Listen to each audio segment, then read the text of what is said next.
भारतीय film industry की सबसे खूबसूरत अभिनेत्री, नाम मुमताज जहां दहलवी, जिसे हम मधुबाला के नाम से जानते हैं।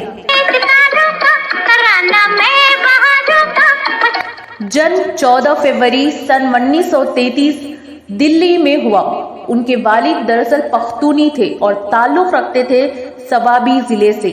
वालिद का नाम अताउल्ला खान था। मधुबाला की मां का नाम आयशा बेगम। उनके माँ बाप के 11 बच्चे हुए और मधुबाला 5वें नंबर पर पैदा हुई। दोस्तों, मैं हूं आपकी दोस्त और होस्ट और आप देख रहे हैं अब्दुल्ला उर्दू शायरी। दोस्तों, आपका साथ, आपका प्यार हमारे लिए बहुत जरूरी है, तो वीडियो को आखिर तक जरूर देखें। वीडियो को लाइक और शेयर करना ना भूलें। तो चलिए दोस्तों, शुरू करते हैं आज का ये वीडियो। मधुबाला के वालिद साहब इंपीरियल टोबैको कंपनी में काम किया करते थे, जो कि पेशावर में थी। वहां पर नौकरी छूट गई तो उसके बाद दिल्ली की तरफ रुख किया गया। दिल्ली में कुछ वक्त काम करने के बाद उनके वालिद अताउल्ला खान ने फैसला किया कि वो मुंबई जाएंगे। मधुबाला ने बचपन में ही बहुत दुखों का सामना किया था। उनकी 3 बहनें और 2 भाई 5-6 साल की उम्र में गुजर गए थे। मधुबाला को बतौर चाइल्ड आर्टिस्ट काम दिया बॉम्बे टॉकीज ने, लेकिन तब भी ये अंदाजा नहीं था कि मुमताज जहां दहलवी आगे जाकर जबरदस्त अभिनेत्री मधुबाला बन जाएंगी। बेबी मुमताज के नाम से ये काम करती रही और फिर ये अपने वालिद के साथ दिल्ली चली गई। उनकी पहली फिल्म थी सन 1942 की फिल्म बसंत, और बहुत सारे फिल्मों में बतौर चाइल्ड आर्टिस्ट उन्होंने काम जरूर किया, मगर फिर भी घर से मुफलिसी दूर नहीं हो रही थी। और तब उस जमाने की मशहूर अभिनेत्री और स्टूडियो मालकिन देविका ईरानी ने मधुबाला को दिल्ली से मुंबई बुलवा लिया। प्यार किया तो डरना क्या जब। इसी बीच एक निजूमी ने ये भविष्यवाणी भी की थी कि ये लड़की आगे जाकर बहुत नाम कमाएगी, इतना नाम जो उसके खानदान में किसी और ने नहीं कमाया होगा, लेकिन ये अपनी पूरी उम्र नहीं जी पाएगी। मधुबाला मुंबई आ गई और वहां पे डॉक यार्ड के इलाके में ये रहने लगी, जिसे गोदी भी कहा जाता है। बहुत ही छोटी थी और इनके परिवार भी वहां पे था। और एक दिन मुंबई डॉक में ऐसा जबरदस्त धमाका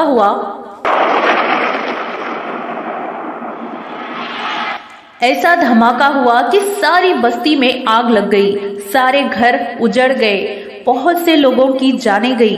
1944 14 अप्रैल को ये धमाका हुआ था, पर इत्तेफाक ऐसा रहा, मधुबाला अपने परिवार के साथ पास ही के थिएटर में फिल्म देखने गई हुई थी। पर इत्तेफाक ऐसा रहा कि वो अपने घर में मौजूद नहीं थी। इस वजह से उन सब की जानें बच गई और उनका घर तबाह हो गया। ये वाकई फुटपाथ पर आ गए।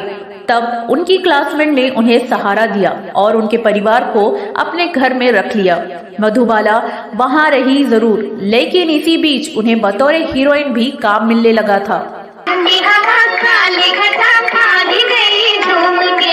राज कपूर के साथ ये नजर आई केदार शर्मा की फिल्म नीलकमल में।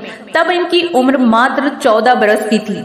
इनकी मुस्कुराहट ही सब कुछ बयान कर देती थी। और फिर अशोक कुमार के साथ फिल्म आई महल। महल को कौन भूल सकता है, आएगा आने वाला। खेमचंद प्रकाश के इस गाने को भी कोई नहीं भूल सकता। हालांकि ये किरदार पहले सुरैया निभाने वाली थी, लेकिन बाद में कमाल अमरोही ने मधुबाला को मौका दिया। महल के बाद तो उन्होंने पलटकर देखा ही नहीं। दुलारी, बेकसूर, तराना, बादल, इन सभी फिल्मों में उनका अभिनय देखना ही बनता है। और इसके बाद उनकी जिंदगी में ज्वार भाटा आया। जी हाँ, दिलीप कुमार की पहली फिल्म ज्वार भाटा, जिसके निर्माण के दौरान उनकी मुलाकात हुई थी और वो मुलाकात धीरे धीरे प्यार में बदल गई। लग रहा था यूसुफ खान और मुमताज जहां दहलवी बहुत जल्द शादी कर लेंगे। और इसी बीच B.R. चोपड़ा साहब की फिल्म नया दौर का निर्माण शुरू हुआ। मधुबाला और दिलीप कुमार साथ में काम कर रहे थे और मधुबाला के कॉन्ट्रैक्ट में लिखा था कि उन्हें आउटडोर शूटिंग के लिए जाना पड़ेगा, लेकिन इनके वालिद ने इन्हें इजाजत नहीं दी। B.R. चोपड़ा ने इन पर केस कर दिया और मजबूरन दिलीप कुमार को प्रोड्यूसर का साथ देना पड़ा, क्योंकि कॉन्ट्रैक्ट में भी वही कह रहा था। मधुबाला फिल्म नया दौर से बाहर हुई और वैजयंती माला को वो किरदार मिल गया और इस कोर्ट केस ने इनकी कोर्टशिप तोड़ दी। दिलीप कुमार का दिल भी टूटा और मधुबाला का भी।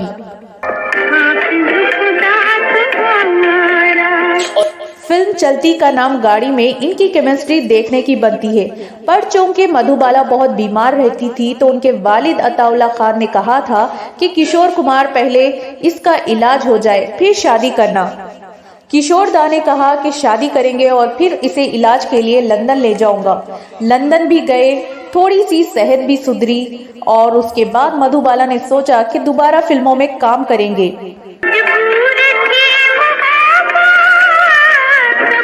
फिल्म चालाक के लिए उन्होंने राज कपूर से बात भी कर ली। एक दिन की शूटिंग भी हुई और वो शूटिंग भी मुकम्मल नहीं हो पाई क्योंकि मधुबाला बेहोश होकर गिर गई। इसके बाद ये बिस्तर से ना उठ पाई। निहायत ही खूबसूरत मधुबाला जो बात बात पे हंसती थी, जिसकी आदत से हीरो परेशान रहते थे कि इसे हंसी आ जाए तो फिर रुकती नहीं, सीन नहीं हो पाता, जिसे किसी जमाने में हर हीरो कहीं ना कहीं मधुबाला के साथ काम करना चाहता था। वही हीरोइन बिस्तर पर पड़ गई और मात्र 36 साल की उम्र में वो ये दुनिया छोड़कर चली गई। तारीख 23 फरवरी सन 1969।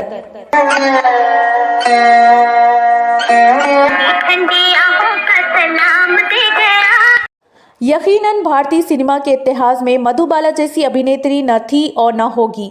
आज की इस वीडियो में इतना ही। मिलते हैं अगली वीडियो में ऐसे ही कलाकारों के किस्से कहानियों को लेकर। तब तक के लिए दीजिए इजाजत। नमस्कार, खुदा हाफिज, शब बखैर।